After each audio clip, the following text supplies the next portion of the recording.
Hear ye, and come one, come all, for the latest episode of the SuperShow extravaganza. That's right, I'm here. My name is Jamie. Chris is here, his name is Chris, and we're going to be talking about everything from the last 2 weeks of video game action, because that's how long it's been since we recorded one of these fucking things, sir.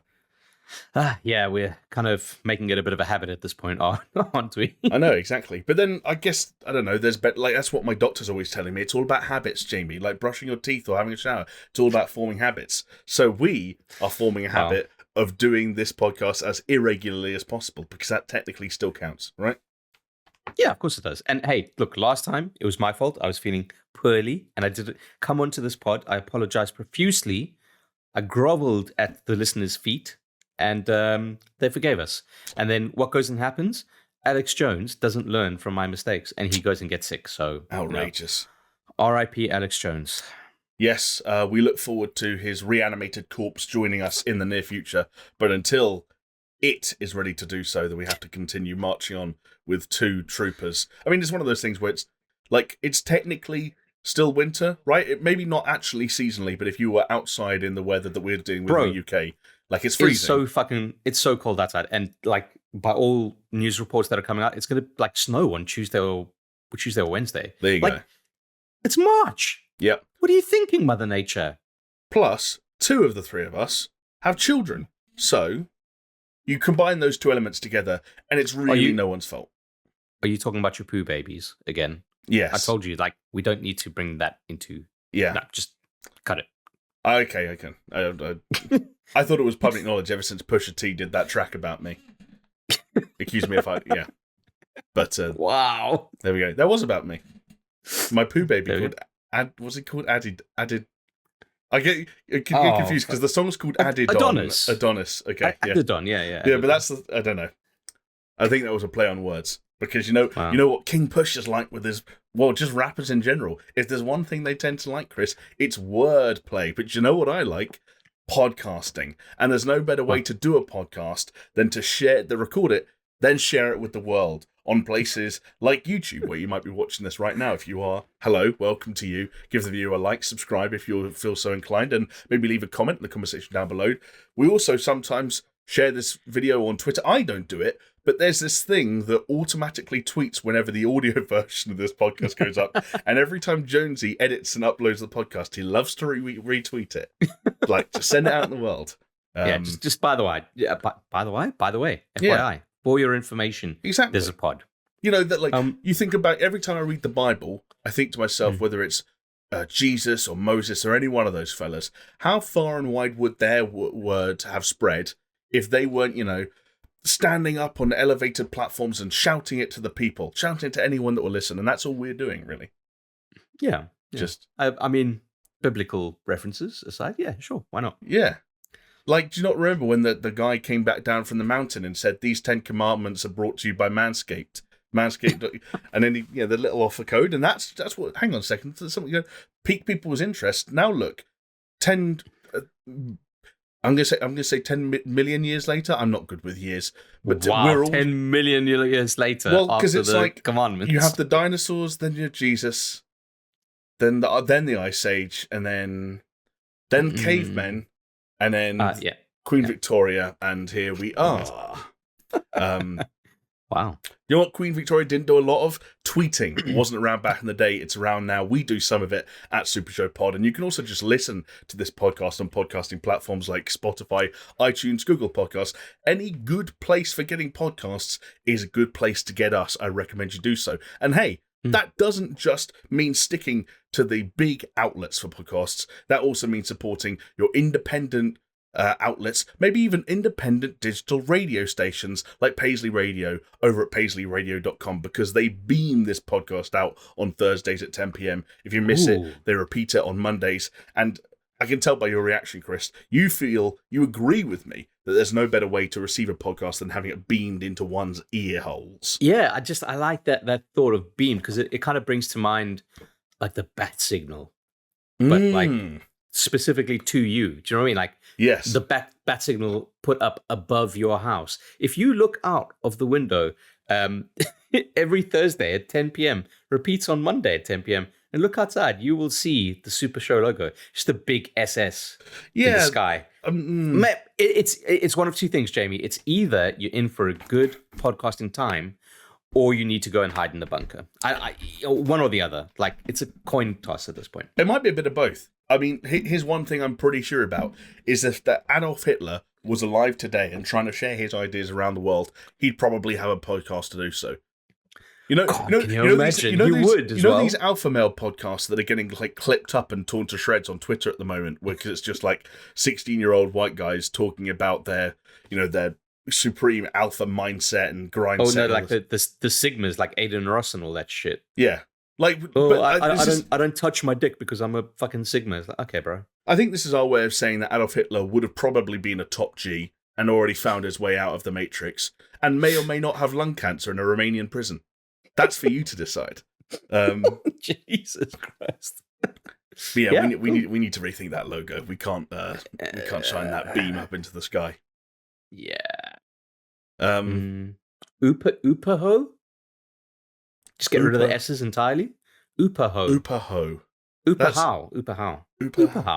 This.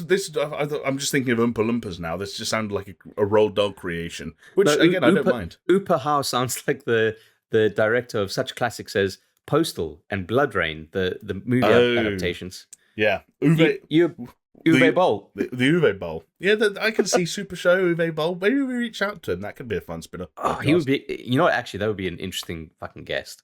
Yeah. Do you know who else would be an interesting guest? Alex Jones, if he were here. Actually, yeah. No, he would be. Because you know why? He, other than you, Chris, is the only other member of this podcast that has played a little game called Elden Ring.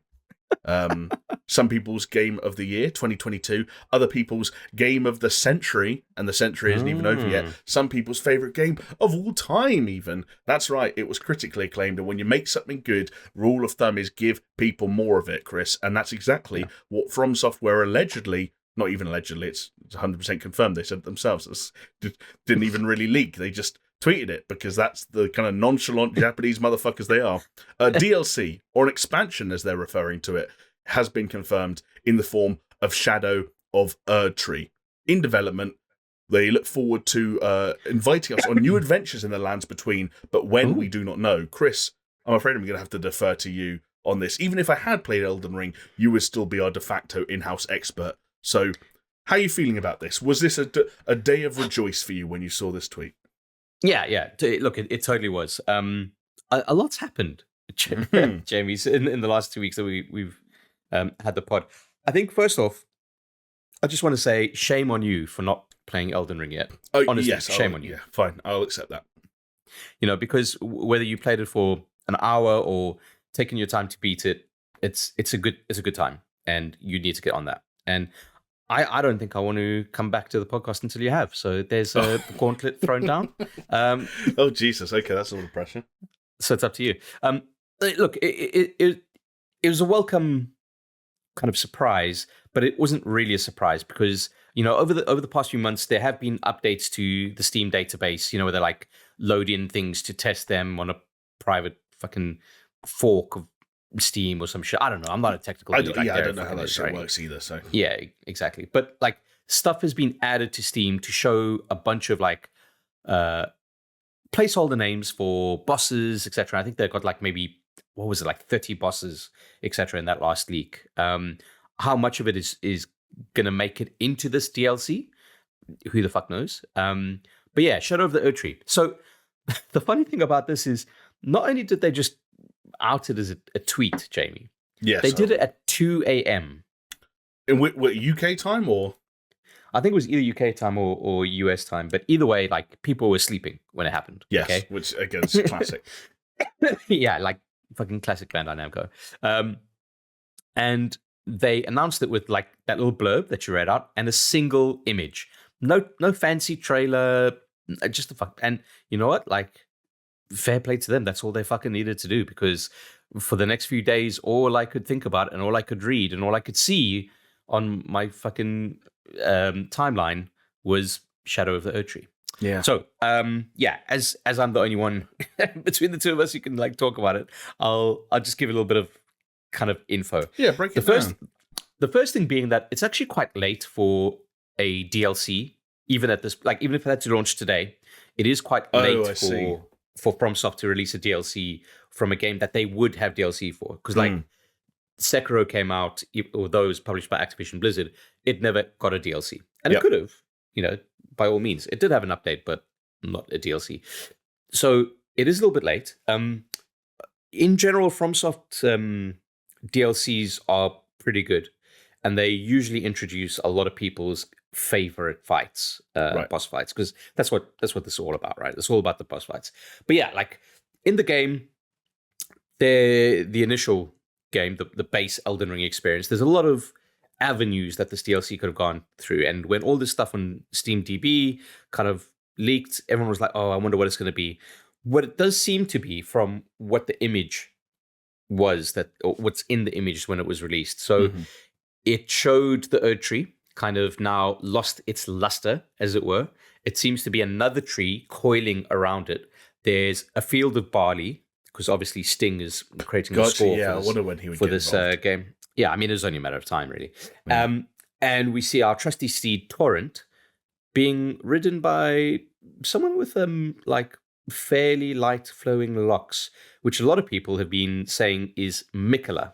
So Miquella in the game is an Empyrean, so someone who can take on the role of a god in the game. I mean, I might be oversimplifying things. I might be maybe misremembering some things, but basically the Empyreans are the people that can kind of like take on the Elden Ring and control the lands between, etc. And Miquella wanted to, God, I'm trying to wrap my brain now. There's so much fucking lore to kind of remember. I probably should have done a refresher. Not only is there a lot to remember, you also have to include the fact that all of this was delivered to you by some weird person whispering in an English accent. Oh, hello, traveller. The lands between the Elden Ring are full of tarnish, so tread carefully upon the fields of gold. All right. Okay, Jamie, look, if you're going to be the voiceover in the DLC, just let me know now. Just break embargo, because that was spooky. And do you know what the best part about it was, Chris? And not only was it pitch perfect and, like you said, borderline embargo breaking for Shadow of Erdtree, it also doubles up as an audition not just for the Elden Ring DLC or any Elden Ring sequels, but also every FromSoftware game ever, probably including Armored Core at this rate. So. And any Xenoblade game as well. Yeah, exactly. The accents in that game is ridiculous. Hello, I'm just trying to think of like more lyrics from the song Fields of Gold now and trying to do them in my Elden Ring voice, but I've got nothing. Upon the fields of yeah, you know. I gotcha, yeah. All right, cool. So let me break it down. So Miquella wanted to kind of like rebel against the Erdtree to the point where he even created his own massive tree called the Halig tree, which is, I believe, an optional area it most definitely is an optional area in Elden Ring. But when you come across Miquella in the game, it seems that he's dead. Okay, it's just kind of like, oh, well, if that is the case, how are they going to do this DLC? Some people have kind of theorized that it might be a travel back in time. Other people, and I don't really subscribe to that, other people think that you will go into Miquella's dream, which is the thing that you could do with another dead Empyrean in the game. Right. So it could be that, or it could be somehow he just gets resurrected and takes over. Now, the one tree wrapping around the Erdtree is another thing that could signify that, like, the Halig tree, it worked as replacing the Erdtree. Who the fuck knows? It's cool. And as usual, from one single fucking image, like, there was a Vati video that was like, I don't know, like 10 or 15 minutes long on a single fucking image. It's like, okay, cool. Obviously, they delve into what it could all mean. I just think it's cool, man. Like, more, and I'm still fucking on the base game of Elden Ring. I don't have any fucking time to play these days, but I'm working through it at a trickle. It's not even squirrel gaming at this point. It's fucking leaky faucet gaming. I like that. That's actually, I think you're on something there. Yeah, it's like a prostate cancer gaming. It's like you've got no control over it. It just kind of drips from every now and then. See, for me, that's like diarrhea gaming. I've got no control of when it happens, but when it does, boy, it's going to be a blast for all involved. So, Wow, Jesus Christ. Okay, yeah. But yeah, like it's cool, man. And like with stuff like this, you can always expect more bosses. And like I said, with their track record with the DLCs, they all like there's always going to be one boss that becomes people's favorite boss fight, and Yeah. that's what you can kind of look forward to. Also, look forward to like I don't know, like new weapons and all that shit, which is like it's the core experience of the Elden Ring or the Yeah. FromSoft kind of thing. It's nice. I mean, I'm really psyched for it. I just don't know when it's going to come out.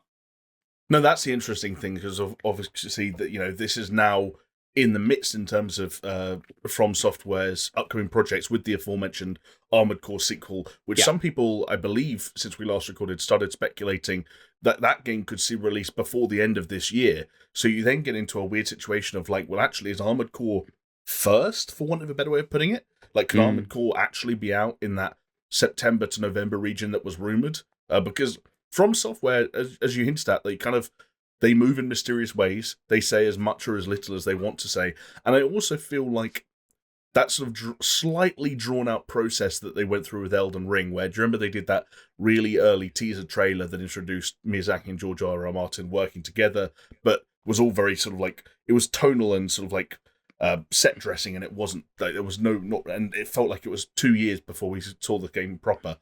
I've got a feeling they want to avoid that where possible. And so if you told me from now on that From Software's sort of announcement to release cycles are going to be either a lot shorter or a lot more content-packed than Elden Ring's was, I'd believe you. So, yeah. But then again, they're probably different teams, right? So almost certainly different teams working, Yeah, almost certainly. Completely independently of each other. And maybe that allows for them to come out fairly close together. I don't know. What is worrying is, like I said, it is quite late in the cycle of this game for FromSoft to usually be releasing DLC. And when they released this, they just said it was effectively an announcement to say that the DLC is being worked on. Yeah, which currently in development. Yeah, exactly. That's the wording. Which is kind of like going to. I mean, it's better than just putting out a job post to explain that something's in development. We knew that they were always going to do something because they were like, oh. Yeah, this sold fucking shitloads. And I think like after they said that they sold 13 million in like 2 weeks or something, they said, oh yeah, we'll got a lot more stories with Elden Ring in mind. Yeah. So it's like everyone's first thought was like, okay, well, DLC is like a no-brainer. But yeah, like without any trailer, with one fucking image, who the fuck knows when this will be? But as it's a DLC, like it's perfectly fine for them to just tease it and then one day just say, oh yeah, here's a trailer. It's they could even shadow drop it, Jamie. Like, this is the thing that they've earned themselves with Elden Ring's release is they don't have to do fuck. They're in the Rockstar realm. They don't have to do fuck all. They could shadow drop it and it'll still sell fucking gangbusters. Oh, I agree. They can basically do whatever they want from this point in terms of how much or how little they say when they say it, and as you said, when they release it. There is still an element though of like. Elden Ring was one of the most anticipated games, industry wide at the time of its launch. It went on to be an overwhelming success, and they have, in that success, created now what is, even just as DLC, one of the most anticipated pieces of gaming software now. Again, that's it. So, it obviously maybe not to quite the same fervor as the base game, because that's just the nature of the beast, but like this will now be on people's most anticipated games list until it comes out, and so I hope they're ready to deal with the thunder that comes from an internet full of hungry fans, such as yourself. So it was also because people were thinking maybe they'll release the DLC on the 1 year anniversary of Elden Ring's release, which obviously they missed. Even this thing, I don't believe it fell on the this tweet didn't fall on the anniversary, but they did put out a tweet, Jamie, saying that they hit 20 million players, purchases, I guess. Yeah. If you do a bit of quick math, Jamie, okay? Now this game wasn't full price game, okay? So let's say we take 20 million and we just times it by 50, whether it's dollars or pounds, it's entirely up to you. Sure. That's 1 billion. $1 billion or 1 billion pounds. Now we know games are expensive to make, but it's not $1 billion fucking dollars. No, it would have been a long way from that number, and then I'm sure that gets marked down as a considerable success for all involved. And it's just crazy to me that like You know, 20 when you're talking about 20 million, and we've had this kind of conversation before. We've looked up the numbers on sort of like best-selling games of all time, and obviously you're encroaching on that territory, but you're nowhere near sort of like the big. And so what I'm going to say is that's actually besides the point. What's incredible to me is that we're really talking about here like a studio, and let's not call it a series, but let's call it like a subgenre that would have, like, even a decade ago been seen as extremely, niche and kind of like a boutique kind of thing. Obviously, if we did explicitly go back to a decade ago, things were starting to build, and sort of the anticipation for games like Bloodborne was starting to grow, and like how old is Bloodborne was now? I think 2015, maybe 2014. Okay. So I think if you went back 10 years... 2014 was Dark Souls 2. Right, okay. So yeah, we'd have been just before Dark Souls 2. Bloodborne would have been just around the corner. And like the kind of the ripple effect from Dark Souls 1 would have been felt. But like, again, you talk about that growth in 10 years from Dark Souls 1, Dark Souls 2 kind of era to a standalone game based on a brand new IP that can sell 20 million units. I mean, people are... ranting and raving about Hogwarts Legacy, which is probably going to approach 20 million units sold, in the coming weeks, months, whatever it is. I don't know what the drop-off was like after week 1 and week 2. But for Elden Ring, it's different gravy. It's a different beast. It's not fucking Harry Potter. Exactly. It's like they had to work off their own steam. And I guess that's kind of what merit gets you. Like, a FromSoft game means something to people now. In the same way, maybe not like as far-reaching as, say, a Hogwarts IP, but FromSoft, as if you think about it as an IP, like it's captured the gaming audience, and it's like we said, they don't need to do much. And I think at the time when it was announced that they were doing this collaboration with George R.R. Martin, is at the same time like probably at the height of Game of Thrones, like that was well timed. So that helped out. I mean, I know it had died down by the time the game actually released, but it still counts for something. Yeah. It's just a perfect storm for them, man. I think, like, in terms of like original IPs, even if there's another reason for them to be popular, I think Cyberpunk 2077, which obviously there's tabletop origins there, but as a video game was the first, of its nature in that sort of series, or whatever you want to call it, based on that IP. Like that's the only thing that comes close in terms of sort of like that sort of natural and organic build-up of hype and excitement that leads to sales. And of course, the big difference there is that CD Projekt Red dropped the ball, regrettably. And in some respects are still recovering from that in a way that FromSoftware, like the worst FromSoftware I've had to deal with is that some people didn't like Dark Souls 2 as much, and that's basically as bad as it gets. And when that's your reputation after however many years. Jamie, if you peruse the thing that I mentioned before on this podcast, if you go into YouTube and you just have look up Dark Souls 2 video essays, a lot of them is going to be like, were we too harsh on Dark Souls 2? Dark Souls 2 is better than you think. The reason why Dark Souls 2 is the best in the series. There's a lot of kind of like revisionist history going on.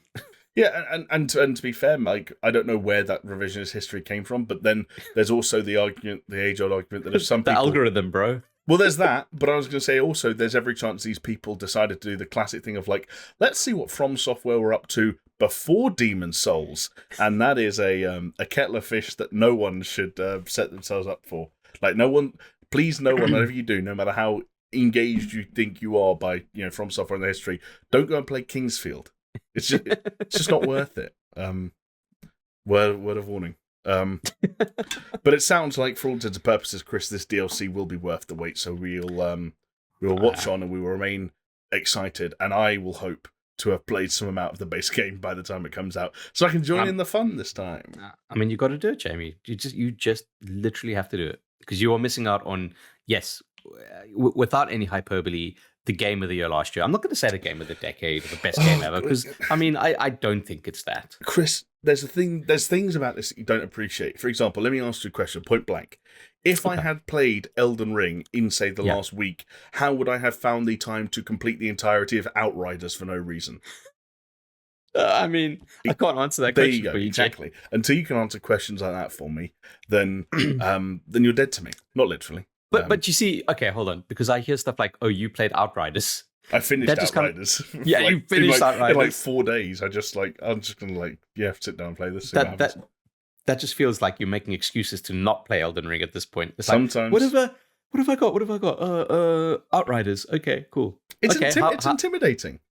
all right. How was Outriders? There we go. Let's move it on. How was Outriders? Outriders was fine. Outriders is a weird thing. Did you finish? You didn't finish the game like initially, right? Or did you up to what was released? At that I never point? even owned the game. So what I did was I obviously played it pre-release. That was people very, very long-term fans of the Super Show might remember that I went out to Poland and played it. Didn't you play it like 3 separate times or something? I played it quite a lot, and I played the same demo over and over again, and then it disappeared for a long time, and it came back, and there was a beta, and that beta was basically identical to what I played at that point, I think over a year earlier. So it was one of those very confusing things where you're like, this vertical slice is almost identical to what I captured 13 months ago, but okay, game development, I'm not going to ask any questions. And then I just didn't have the money to buy it when it came out, and Jonesy did. So we played the beta together. He took that progress, transferred it over to the retail version of the game, and kept going, and I got left behind in the mud. Until now, thanks to the power of PlayStation Plus Extra. Oh wow, okay. That game's in the catalog now. Because wasn't it also on Game Pass? I think it is still on Game Pass. Because this is the thing about Outriders that I think I don't know. I was on YouTube earlier because I was looking up a build sort of guide, and people were talking about Outriders. Is it dead? The dead game, and so on and so forth. The thing about Outriders that I'm not sure enough people know is that Outriders isn't a live service game. Outriders, for as much as it wants to and does borrow a lot of ideas from Destiny and The Division and maybe even Anthem, for example, it's not one of those. Outriders is finished. People Can Fly have said, "Oh yeah, we've making the next we're done. We're not going to keep patching Outriders. It's not a live game. It's just a co-op game with loot, and we've moved on." So I think a lot of people had sort of the wrong idea about it, and the reality is that if you just treat it as a Gears of War clone with Division or Division or Destiny style loot and a Diablo style skill system and a Diablo style approach to, hey, there's 45 different difficulty levels, depending on then it's fine. It's got a pretty naff story, and it's kind of structured weird with the way you collect quests and travel around the map, but it's fine because the shooting feels okay, and I like to turn my brain off sometimes. Fair enough. But yeah, sorry, what's that? No, I'm just looking at numbers. Numbers. Average players on Steam for the last 30 days, 335. It's not bad. Again, if they wanted it to be Destiny, you could call it dead. But it's far more like Borderlands than it is Destiny. Yeah, and that's the thing that really bugged me with they did it with Elden Ring. They did it with Cyberpunk. They were a month after release, they said, "Oh, the player base is halved." I'm like, well, yeah, because people have fucking finished the game. Yeah. I don't get it sometimes. Every single game through all humankind is a dead game, apart from the most recent handful of new releases by those metrics. Yeah, it is crazy. But man, okay, so you did Outriders. I still want you to get on the Psychonauts train, whether it's jumping straight into Psychonauts 2 or just going into the first Psychonauts, because they are special, Jamie. They are so special, and it's not just as special as they're saying in the it is as special as they're saying in the documentary. Come on, trust me, it's genuinely high up on the list. That's more of a logistical one where, because of Game Pass and obviously being able to get those games for free, functionally speaking, that makes them PC games. And I've been doing that thing where I've had a lot of work on, and 6, 7, 8, 9, 10 o'clock, whenever I finish work rolls around, I'm like, well, the one thing I'm not going to do right now is sit at my computer for another few hours. And although I have got it set up in such a way where I can play my PC on my TV, I don't bother switching around the HDMIs. And it's just, you know what? I'll get to it, I promise. You get to it. So that's your homework. It's Psychonauts 2 and Elden Ring. I'd suggest maybe tackling Psychonauts 2 first, because it's I forget a much better known quantity. Did we establish whether or not you think I should play Psychonauts 1 before 2? because I kind of like to, but I don't know if you like if the concern there is that I'll get put off. I don't think you'll get put off. I think it holds up surprisingly well, the initial game. Obviously, it is coming from that kind of like Xbox era. Some of the textures are kind of muddy initially, especially as you start off in the kind of like the summer camp. You'll probably find some of the platforming a little bit floaty, but it's one of those things where the writing is just as sharp today as it was back then. And the ideas are just as creative today as they were back then. Do you know what I mean? Like, that makes sense. I think when people say that game holds up, they're not necessarily talking about it from a gameplay perspective, because I don't think that Psychonauts was ever really high up on the gameplay element of things. Yes. It's like, it's a decent platformer, and there's some decent action, but you go there for the art style, you go there for the humor, you go there for the crazy ideas, I think you'd be perfectly fine to start at the beginning, and it's not a long game. So okay, that is the thought, the thinking at the moment. So yeah, I think you could smash it in a weekend probably. Let me check how long it is. How long to beat? Well, I've been spending a lot of time on how long to beat as well lately, Chris. Because I don't know, I don't know if you do this, but there's something about Xbox Game Pass being pretty good at collecting, other, especially third-party titles along the way. That is both a blessing and a curse. How long are we looking at? So if you focus on main objectives, 12 hours in length. Okay. If you're looking to 100% the game, 21 hours. I'll skew more towards the former, I think, if I had a choice. I think it'll probably be like a healthy 16 for you. Okay, yeah, that sounds about right. Because usually what happens is you start the game, you get into the story, then you start to understand where all the collectibles are and how you can branch out, and you start doing a bit of that. And then as soon as you progress a little bit further, you're like, all right, I'm just going to go main story. Let's go. Because Psychonauts is a collectathon with not much kind of payoff if you don't want that payoff, if you know what I mean. Yeah, totally. So I could see 15, 16. And that's, like I said, that's a weekend for you. So it is. But actually, do you know what? That I don't know if it is. Because 16 is 2 8-hour sessions. And for as much as I think people love the idea of me being this extreme gamer, I don't sit down and play 8 hours of video games on Saturday, 8 hours of video games on Sunday, and call it a weekend. Did you? Well, I don't think you did it with God of War Ragnarok, actually. Even God of War Ragnarok.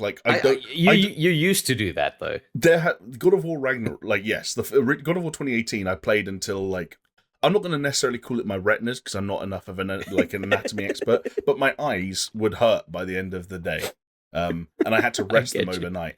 And each preceding day would take shorter and shorter amount of time for my eyes to start burning while I was playing. But anyway, one day you're busy playing, your retinas just catch a light. Yeah, I mean, honestly, if we were going to do a dramatic I don't know, cartoon kind of depiction of that scenario. Let's say you were a cartoonist, Chris, for a Sunday morning cartoon, and you'd been asked to do a little drawing of me playing God of War. You probably would have made my eyeballs could be on fire. Yeah, I like that. I like that character share. Yeah, cool. Yeah. Nice. Speaking of, I will just say briefly. Speaking of games that are on Xbox Game Pass in Psychonauts 2, not God of War 2018, and people's eyes being on fire. And in another case, actually, maybe even people's ears being on fire. I will say, perhaps a word of warning, one with first-hand experience, one with third-hand experience, on a couple of headline-grabbing recent additions to Xbox Game Pass. One of which, Chris, you were talking to me about prior to recording, which is Wo Long. And you'd be forgiven for asking if Woe was spelt with an E on the end. Am I right? Oh. Because it sounds like that PC port fucking sucks ass. If you big time, in as many words.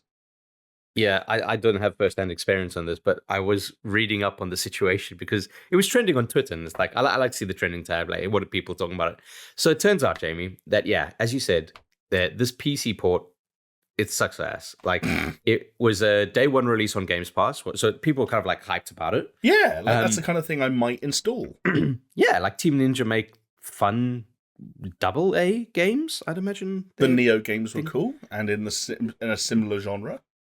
Yeah, exactly. So I think fair to say that people were kind of hyped about this. And I think game-wise, it's been getting pretty good reviews, but it has been getting, on Steam at least, mostly negative reviews. And I'd imagine the reviews would be similar on Xbox Game Pass for PC. So what happened effectively is, from what I've been reading, two major issues. There are loads of like bugs, etc., but it's the performance issue that is really getting people down. So the one thing that they did is, if you're playing with the mouse and keyboard, they kept dead zones for controller triggers. They kept it on the mouse. So if you do small movements on the mouse, nothing's going to happen. And people have tried to like up the sensitivity of their mice, and it's like, no, it's an actual fucking dead zone, and the mouse needs to travel X amount of distance before it kicks in, which is fucking mental to me. Yeah. But okay, fine, fair enough. That's easily patchable. I'm sure it's just a tick box in the code, right? That's how this shit works. Just edit the .ini file. Simple as. Yeah, exactly. The other one is a little bit harder to wrap your head around, and I hope I'm going to explain it correctly. But there is a frame rate bug where, if you set your frame rate higher than your rig can produce it, the game is going to try and overcompensate. And the way it overcompensates is by slowing down the game. I don't understand how that works, but sure, it's some kind of a bug. And effectively, like what I was reading is, if you set, as an example, and I hope I'm relaying this example correctly, if you set in your system settings of the game to 120, but your rig can only manage up to 90 frames a second, then it's going to slow the game down by 0.75%. Perfect. Or some shit like that. And it's just like, why? That's mad. And apparently, both of these issues were present in the demo that they released like a month or two ago. And I think people there were like, oh, okay, that's a bit weird, but sure, we can go with it. And they just never patched it out for the release candidate. Which again, like, you pointed out to me when we were chatting beforehand that I kind of joked last week about watching that Psychonauts documentary and never wanting to criticize game developers or be critical of the game development process or cycle ever again. But it's fascinating. Like, when problems like that exist for as long as they do, and like maybe they just couldn't replicate it on their side, and they thought it didn't. Like, who knows? But fascinating. Yeah, it is kind of mad. Apparently, the solution to that bug is to just set your, like, as long as you can get over 60 FPS on your system, to just set the internal FPS to 60, and then it won't have anything to compensate for. And yeah, I think you still get like frame rate spikes and what have you, because it's not doesn't seem like a very optimized game. But the thing is, like, that that's shit that they can patch, and they should have patched it. I know we feel bad about ragging on game developers because it's hard, especially now because we know that people go through divorces because Double Fine said so.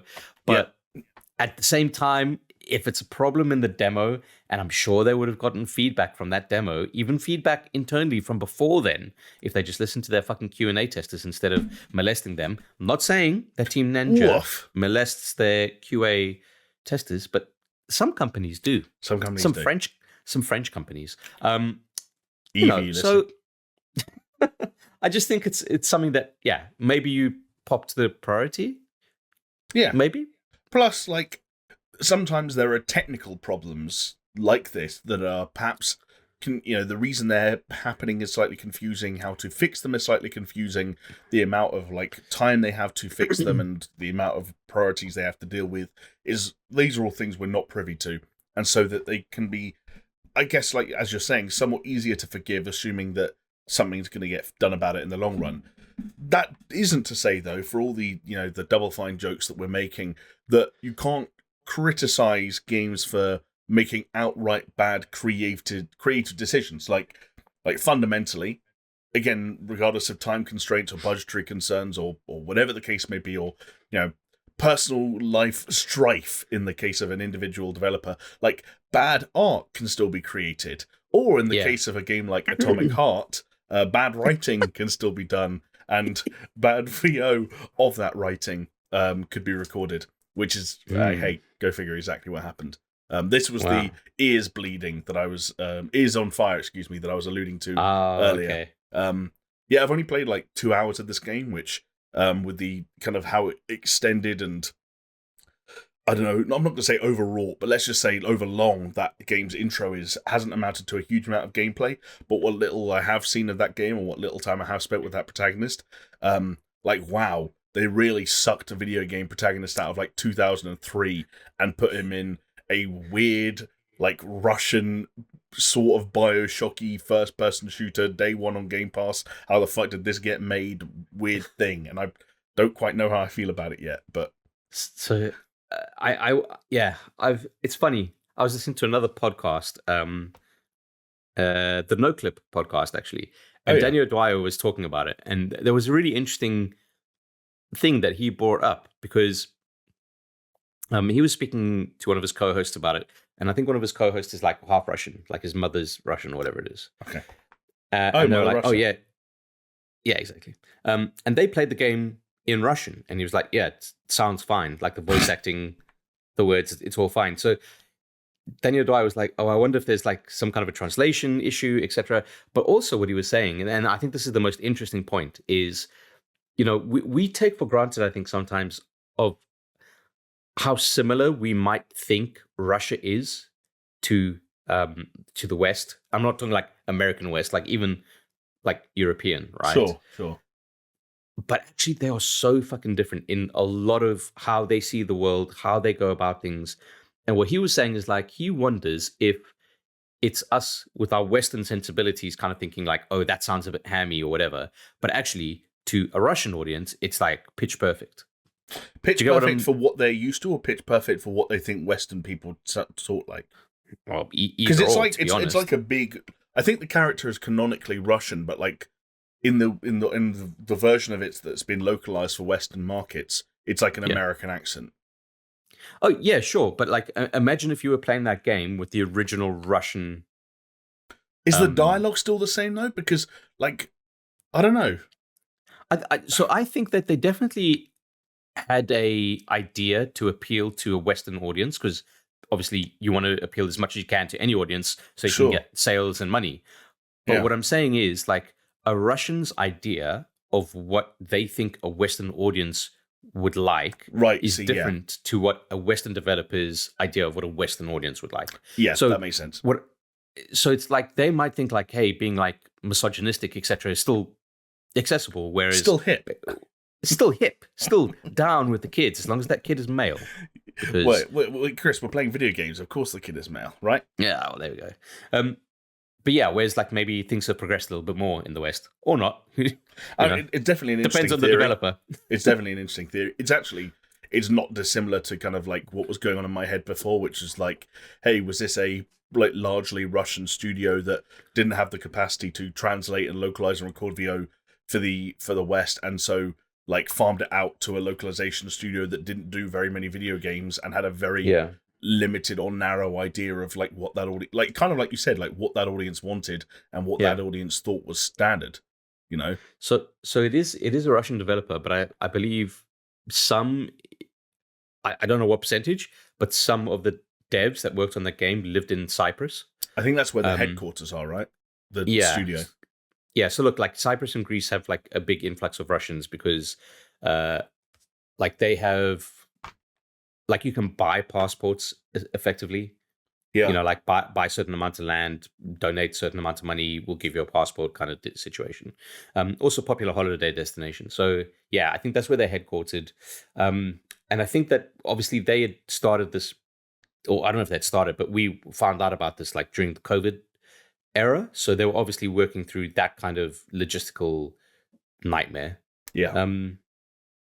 But yeah, like, I don't know. I think, I mean, not having played it, Jamie, I think I can say it's pretty cool that this thing exists, at least. Whether it's good or not, who the fuck knows. But to have a Russian game kind of like infiltrate, for lack of a better word, like a Western market in this way, and just be like, hey, like, this is something that you might be interested in, and it looks pretty, at least. Yeah. I like the idea more of like, maybe like a small independent Russian studio working on something like a little bit, I'd like if that found an audience in the West, that and like I don't know. There are elements of this company, like some of the stuff I've read about, like ties to like, hey, where the money for this has come from, Yeah. and like old versions of their sort of like privacy and sort of like old versions of their policies that are like what's the name of the group that's basically the modern day KGB? It's like the FSB. FSB, yeah. Like there was some version, like someone found like a version of the developers like privacy policy or something like that on their website that basically had a small print that said that they retain the right to give all everyone who signs up's information to the FSB. And then when someone pointed it out online, they were like, "Oh, that's an outdated version," and they updated it very quickly. And also, like one of the sort of like I guess like I don't know billionaire oligarchs, probably, I'm not even sure, involved in Gazprom, I think is heavily involved, like just really weird stuff like that. And then Mick Gordon, who did obviously some music for this game, ended up giving all of his money for it to the help fight the fight in Ukraine. I love that though. That's such a fuck you. That's like, yeah, I'll do all the work, pay me all the money, and then you just turn around and be like, by the way, go fuck yourselves. Let's go to Ukraine. I gave it to aid. Well, maybe not directly aid the military side of the cause, but to aid the opposition in a war your nation's currently engaged in. So. Yeah, love that. A bit like Hogwarts Legacy, Chris. One of those messy ones that. It's not that I'm opinionless, but sometimes it's not always easy to jump on a podcast and explore those opinions in a way that feels safe. Because you know what the internet's like. Yeah, especially when the FSB is listening, Jamie. Well, at the moment, everyone's listening. Like, we can't...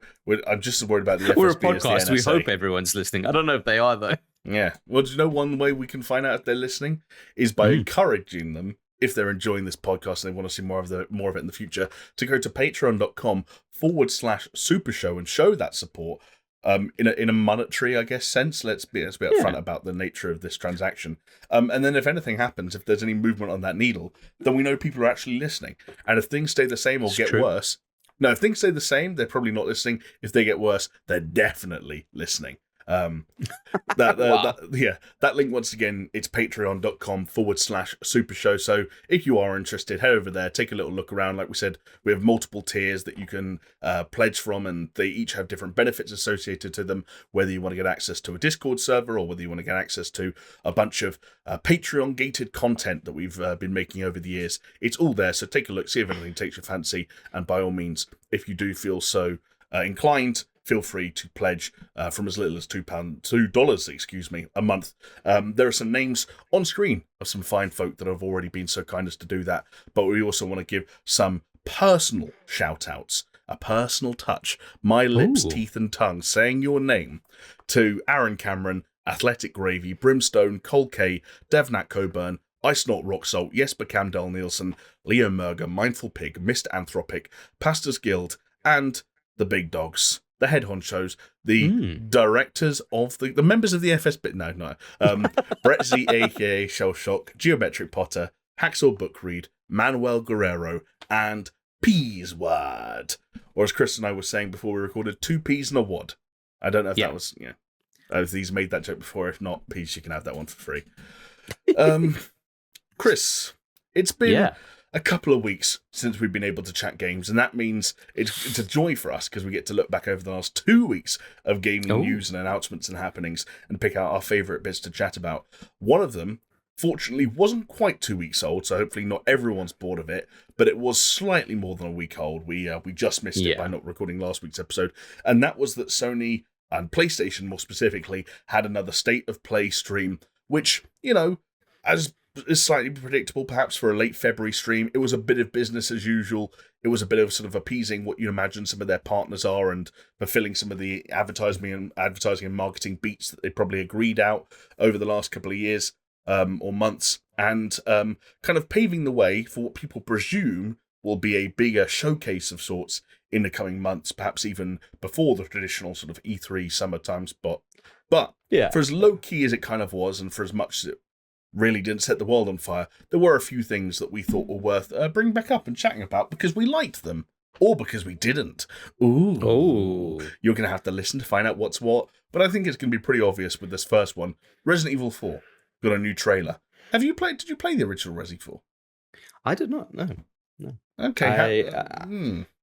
Yeah, I don't know. Like it looks cool, sure. Um, I don't know if people are getting like overly nostalgic for this, and I think I've made my opinion known on some, some of the games journalists out there that are like fucking jizzing for this every 5 seconds. Um, fair enough. You know what? Like I haven't played it, so I can't necessarily say. Um, but you know what? Any Resi game that the best version before this one releases is on the Wii, I'm all for it, man. I'm all for it. And that's Give a me good that point. give me that Wii mode. No, but I don't know. Like it looks really cool. I'm really looking forward to sinking my teeth into it because obviously, like Resi 1, 2, 3, the remakes. I played the originals, played the remakes, fucking amazing. Resi 4, obviously, very keen to kind of get into. I do think that there is a high level of weirdness to the trailers that they released, and not so much in this latest one, but the trailer Okay. before it there did seem to be some jank that I was quite surprised that no one was kind of like pointing out, especially when you think of the job that they did in terms of 1, 2, and 3. Well, I keep on saying 1, but like really it's just 2 and 3 remakes. Of just like how fucking smooth and like technically cohesive that all felt. And then watching some of the gameplay of this one is like, oh right, it seems like there's still some like clip to action going on, you know. Do you know what? I do kind of know what you mean. Like, there was an element of Resi 2 and 3 remakes that felt incredibly polished, and we were kind of going through that era, do you remember, where we were all kind of, I think Devil May Cry helped with this as well, but we were taking a step back and going, Jesus Christ, that RE engine is for real. And there's something about Resident Evil 4 and the fact that its areas are slightly more open and slightly bigger, perhaps. The number of zombies or infected, whatever you want to call them, las plagas, or I don't even know, that you're fighting at once, and is upped, I guess, from at least most of Resident Evil 2 and 3, with some exceptions of certain parts of 3 in particular. And it's also like parts of it take place in like daytime in kind of like a Spanish village, and it's like, well, actually, when you transfer sort of like a moody, dark corridor of a police station to a even if it's like a not super well lit, it's kind of like a dusky midday, overcast Spanish village, like the look doesn't feel as like it's like that look doesn't lend itself quite as well to that engine as the stuff that came prior did. But it is kind of weird though, right? It is kind of weird though, because Devil May Cry did have outdoor scenes, it did have daytime scenes, obviously in a cityscape rather. So there is a difference. There's like more visually interesting things to go by rather than like here's brown fields with brown ground and brown huts. You bring up Sting again. Is that a verse of Fields of Gold that I forgot? Okay. Yeah. But yeah, I mean, it's clearly going to be something that people are going to love and people are going to enjoy, because if their previous track record is anything to go by, of course they will. And yeah, I'm looking forward to the demo that's going to come out, and then I can finally say that I have legitimately tried it, and not just saying that I tried it for internet points. Well, yeah, exactly, and I think that's one nice thing that Capcom still remain committed to.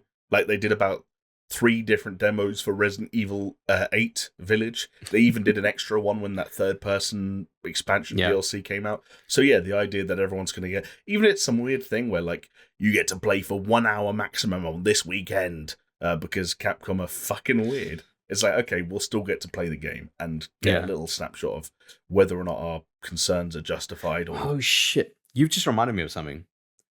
Diablo? Sorry, Yeah, I've been thinking about it too. Because just to go on a bit of a tangent here, because obviously they've announced that their open beta's coming, but then they've got like all these fucking rewards for like do this in the beta, get to level 20 in the beta, kill this boss in the beta, and you get like this, and I'm like, I gotta fucking do that, but I'm annoyed that I have to do that. But anyway, yeah. I will say up front, I know for sure that I'm away the weekend of the closed beta, I guess, the beta for pre-order. The pre-order beta. Okay. So I'm only going to be taking part in the open beta if you did want to link up. Okay. Yeah. I'm still kind of like in 2 minds about pre-ordering. It's one of those things that like I could pre-order. I would inevitably get it. Me having a pre-order now or not having a pre-order is not going to move the needle in terms of where that game like sits in terms of sales and Blizzard. Like, who cares? Absolutely. It's more a case of just like I don't know. Well, you know what? If nothing else, we'll have that entire weekend to figure out what the fuck is going on. And like speaking of Outriders earlier, if there is something I do like, excuse me, it's that open beta weekend of like a live service style game. Like I remember both Destinies. I remember all the Division ones. I remember the Avengers one, for example. Like I like that feeling of everyone sitting down to be like, we've got 2 days to really Yeah. like play this game for free and figure out, what we make of it. I enjoy that. I don't know, that zeitgeist feeling. Yeah, I'm totally with you. I'm down with that. Yeah, should be a good one. Yeah. I'm high hopes, but yeah, lots of people obviously have high hopes for Resi 4, and I'm sure they will not be disappointed. And that's not me being sarcastic or facetious. I'm No, sure it will be. I agree with you. I think track record speaks for itself, and they'll pull out the Yeah. bang. But You know what the awkward thing is though, Jamie, is obviously we're now heading towards the territory of like Resi 5 and 6, which by all means are fine games and they have their people that love them. But we are going down the route of like maybe diminishing returns with where Resi yeah, goes. I think they pump the brakes. I even if 5 was deemed old enough, I don't think there's that much value there in remaking. I think they 5. would tread it how they're going to go like African villages and I think there's an opportunity to kind of like I've heard the Code Veronica name come up a few times. I think there's opportunities to kind of go off the beaten path a little bit with Resident Evil and say, hey, look, if we've got a team that have gotten really good at remaking stuff, even in like a format or a style that the original didn't exist in, then or just going back through like other the Capcom back catalog. Like the internet still creams over Dino Crisis every single time there's a live stream. Like you could be watching a fucking Nintendo Direct and someone in the YouTube like live stream comments will be spamming Dino Crisis. Like you don't know where you are, but I get where you're coming from. So yeah, who knows? yeah, I can definitely see that. Yeah, but Chris, it's interesting. Speaking about how you're sure that they're going to pull it off, and you're sure that people's high expectations will be met. There is another game that was heavily featured. Actually, it was arguably the highlight and ended up being one of the biggest talking points of that state of play that has actually left people uncertain over whether or not it will meet their expectations, whether they were lofty or grounded to begin with. And that is Suicide Squad Kill the Justice League, which is, when it comes out in, I believe, May, will be the latest produce from Rocksteady Studios, who are of course, most famous for what they consider to be the Arkham trilogy of games, that being Asylum, City, and Night. It's been a little while, as you can tell from that, 8 years to be precise, since they last released a game, and the fruits of their labour have been put on display for the world to see, Chris. And the internet, if it's anything, if that's a fair way to kind of like read the room on how people feel about it, the reception felt frosty, from what I'd say. Both to the gameplay, which we saw sort of an extended demo. It was a kind of one of the traditional co-op style, like extended gameplay sequences where cutting between different perspectives and trying to sort of show how each of these 4 members of the Suicide Squad are unique and play different from one another and have their own sets of abilities and their own specializations in terms of weapons, even if a large amount of it did amount to this character can jump 50 feet in the air, find some way to stay in the air a little bit longer, and probably shoot a gun while they're in the air, maybe at something purple or glowing and or both, including a helicopter, which was just covered in purple stuff and had a big purple bubble on the front. It's like, hey, the part in video games where you shoot the bit that's glowing in a different color? Yeah, shoot, yeah. Yeah. They then, as if a little bit of damage hadn't already been done by that gameplay reveal, they ended a bit more of a deep dive with multiple interviews from members of the development team and talked a little bit more about their vision for Suicide Squad. And although it does seem we are going to get a solid story that can be played either solo with AI teammates, or in up to 4-player co-op, that will of course feature not just the Suicide Squad, but all your favourite members of the Justice League, albeit in slightly altered forms. The main talking point again that rose out of that deep dive was the games as a service or the live service elements that were touched upon by members of the development team, talking about everything from a battle pass that is going to feature cosmetic items to talking about their long-term vision for the game and how they want to kind of support it with cosmetics and characters and events for I don't know, months, years after the fact. And Chris, if I were to kind of put this in kind of like I don't know, like in a bubble, like if I was trying to sum this all up, I'd say it felt like people were bummed out that they waited 8 years to see what Rocksteady were working on, and it turned out to be what could potentially be seen as, again, depending on how you interpreted the gameplay, a somewhat generic looking 4-player co-op shooter starring a group of characters that could be unique in terms of their personalities, but don't look particularly unique or different from one another in their gameplay terms. Like, focuses on a shooting system that doesn't seem to differ much from character to character, which is then itself enhanced or like linked to a loot system that feels rooted in game design, that, you know, when everyone started to see what Destiny was doing and going, we should do that too, and then supported by the tail of a sort of like these live service trappings that people are also somewhat bored of, which, you know, so this is a 1 + 1 + 1 = 3 in this situation, and 3 is the 3 being here's 3 things we don't like about this game very much. I mean, I don't know how much of a controversial take this is, but I think it looked okay. I think it looked fun, and we were kind of discussing it, chatting about it when we met up, Yumi and Jonesy, where it's like I get everything that people are saying about it, but at the same time, I do feel that they may be going a little bit too harsh on it. So if we just break it down, so yes, there is like a battle pass system, but correct me if I'm wrong, that's not a paid battle pass. It's just a battle pass within the game, right? That is my understanding, yeah. And it's cosmetics only. Yeah, okay. So fine. That's like, hey, if you like battle passes, which, hey, here's a secret, Jamie. I do actually like battle passes, paid or not. Like, I think it's fine to add in an additional layer of progression into your game. That's absolutely fine. Obviously, depending on how you do it. Sure. Okay.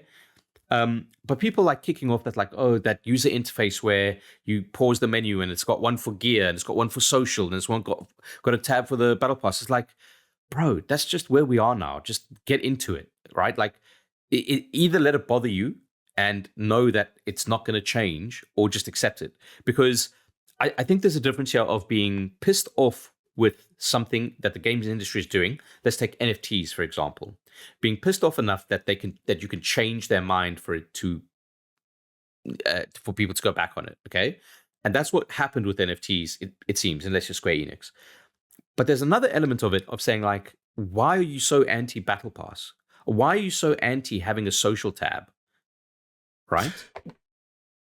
If I could play devil's advocate and try and answer some of those questions, and I say devil's advocate because these aren't ideas that I subscribe to entirely, as you know. I mean, I just played Outriders for no reason.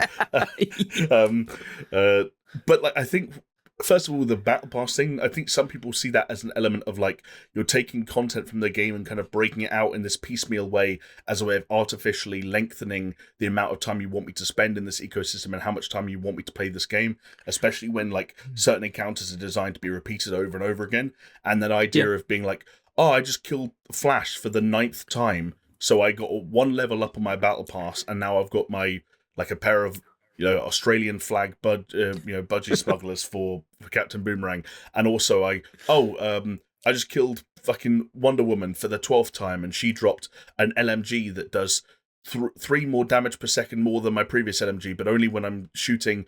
Only when I'm shooting enemies with a purple goo on them that have been electrocuted, and within 30 seconds, it's like, okay, I get that. Like, I get that. Do you remember what made you famous, Rocksteady? Like, making one of the most unique and original and engaging combat systems of all time. And now we're kind of making like an Anthem-looking thing where, like, whether you're playing as Captain Boomerang or King Shark, 2 people that should be on polar opposites of like the playstyle meter are both going to go, oh, new epic shotgun. And it's like, is it? And I think that's fair points, especially from like a devil's advocate point of view.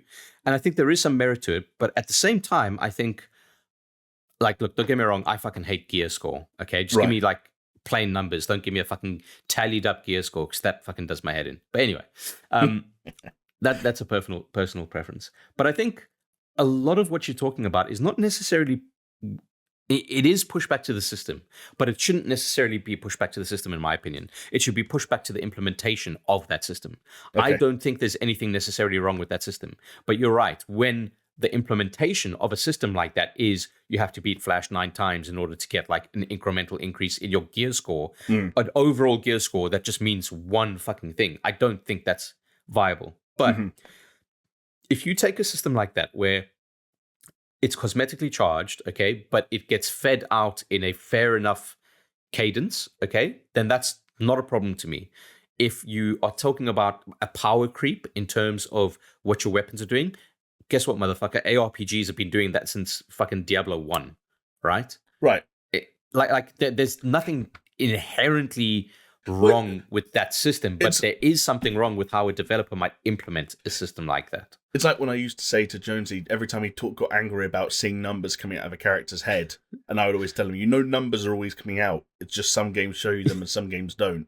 And I guess that's kind of what you're saying, right? About like the numbers are always going up. Just some games show you those numbers and use them as a way to incentivize you to keep playing or to get better stuff or to level up. And some games don't.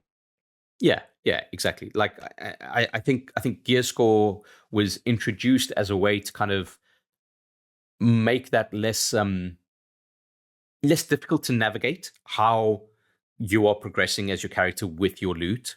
And I think that's why I dislike it, because it kind of feels like a dumbing down of that entire system, and it just kind of it does bring out the worst essence of that, of saying like, well, what is a 1% increase? Yeah. Whereas really what you should be trying to do is like, how do these different pieces connect to each other as a system to benefit you in an interesting build, rather than like, no, just numbers go up,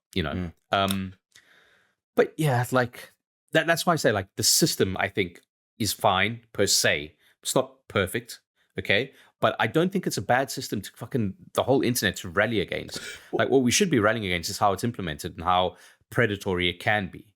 And I think, maybe we try and give the people that did, like you said, created the best combat system in a game has potentially ever seen. Maybe you give them the benefit of the doubt that they were able to say, well, it's a free battle pass system, it's a free progression, and maybe we can try and do it in a way that makes sense. But then on the combat side of things, I was going to say, if we compare gameplay to gameplay rather than gameplay. I don't disagree with you that Captain Boomerang and fucking King Shark should be polar opposites. I 100% agree, and I think like, but this is the question of like, I feel we need to get into it. We need to play it, right? We need to understand how much of the focus is actually on the shotgun that you pick up compared to your skills and your powers, and because your skills and powers might force you to be in closer combat than further along combat. Do you know what I mean? I'd imagine Captain Boomerang was someone who'd like to have a lot of space between people, whereas King Shark would be right up melee distance, essentially. Yeah. So I think it might be a bit harsh to kind of lament them on that, especially because like the one example I gave to you and Jonesy when we were discussing it was when I saw the Guardians of the Galaxy gameplay, which was like, here's a character that shoots, here's another character that shoots, here's another character that shoots. And I was like, that looks fucking boring. But by all means, you get into it, and it's almost like the product is better than the sum of its parts. Yeah, but then you're also getting into this weird territory where like Guardians of the Galaxy had, I think, a combat system that was for the most part better than it previewed and it showed in trailers. But the best part about Guardians of the Galaxy was that it was a linear, narrative-driven game with a really good story at its heart, and like really like not like perfectly written characters, but far more likably written characters than anyone thought they would be. And the in a world of Marvel's Avengers and Gotham Knights, it hadn't got distracted by any of that other nonsense that ended up in both of those examples being superfluous. And so I almost don't blame people for looking at Suicide Squad and going like, oh no, not again, kind of sinking feeling. I get that. I mean, we've said it on the podcast, and we've had arguments with Jonesy on this podcast about there is a blueprint out there of how this game can work. A game like this, a games as a service can work, and how it can fail. And we were lamenting that at that time. We were talking about Avengers. We were talking about, God, there was another game that flopped that had the same thing. But effectively, we were saying like, how can they get it this wrong? The blueprint is there. They should know. Oh, right, yeah. they should know the fucking pitfalls of it. And then a lot of the companies just keep on like running head first into that fucking gaping pit. Yeah. And it's Gotham Knights was one of those examples where that looked like a game that was running towards that gaping pit, trying to walk back as far back from that gaping pit as it could without, taking the floor away from under its feet, and then releases kind of this weird hodgepodge of the two, where those systems were still in there, but you didn't need to use them in any meaningful way, so they felt stupid, but that also meant you could ignore them, but you were also left with a story that wasn't worth focusing on when you did, which I hope Suicide Squad does have when all else is said and done. Is like, I know some people are getting a bit wound up by like the kind of the combat barks and some of the small talk and the chitter chatter. I think that's one of those things that people are just hypersensitive about at the moment, because games like Horizon Forbidden West and God of War Ragnarok and a handful of other examples have kind of really breached that conversation in the last couple of years about like gaming small talk and gaming wisecracks and sort of quirky superhero dialogue. But I still think that the core the narrative of Suicide Squad could be interesting. I just think there's a part of me that's it seems fine. If you took those 4 characters and said like let's just don't give them for starters, don't give them guns unless they've already got one. Like Deadshot has one, and I think Captain Boomerang and some or give them all one gun that's different to one another, for example, kind of like what it looked like in some of the earliest trailers, and then hone in on like what makes each of those characters different, what makes each of them unique, and make a system where, whether it's like a Guardians-like system where you're directing other characters, or you're switching between them, or you're choosing one and specializing at it, like I don't know. Explore that. I'd been far more interested in seeing that direction explored rather than whether I'm playing as Harley Quinn or whether I'm playing as Deadshot or whatever it is.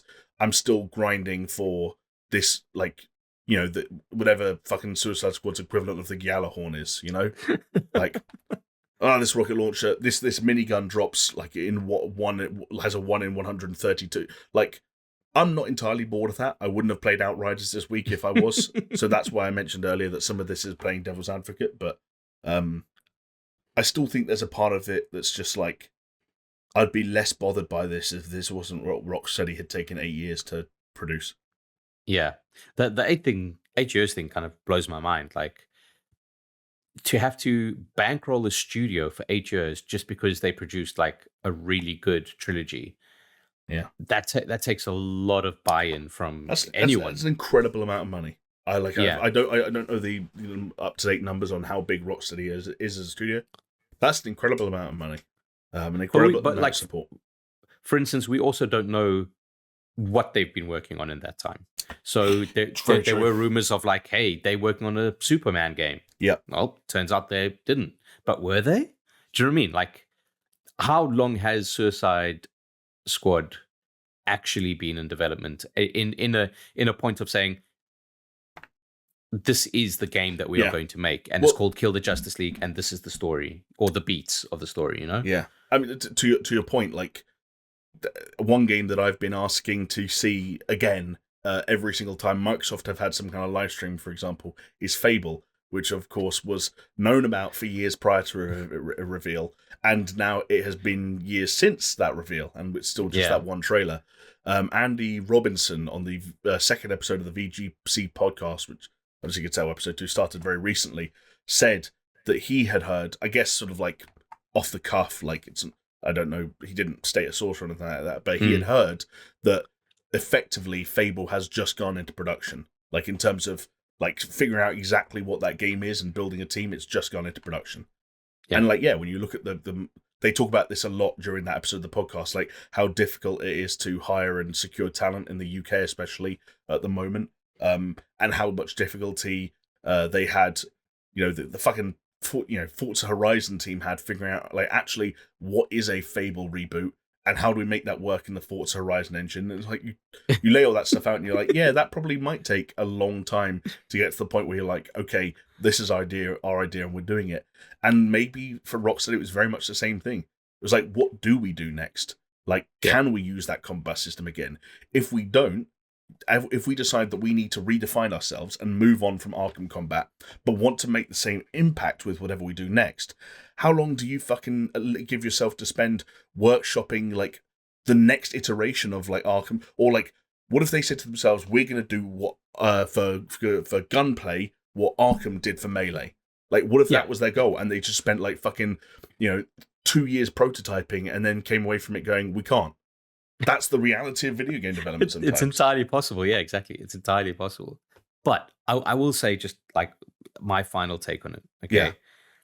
Watching that gameplay version, I mean, probably if they just released the gameplay, it would have been fine, I think. But the dev team stuff kind of like really fucking stuck it to them. Yeah. But if they, like, just looking at that extended gameplay trailer, you can't tell me that regardless of whatever misgivings you might have about the title and even knowing the stuff from the dev team stuff, you cannot look at that footage and look at your friend and not have a grin on your face and be like, that's going to be us, baby. That's going to be like, it at the core, it looks like a seriously fun game to play. And I think that's all it needs to be.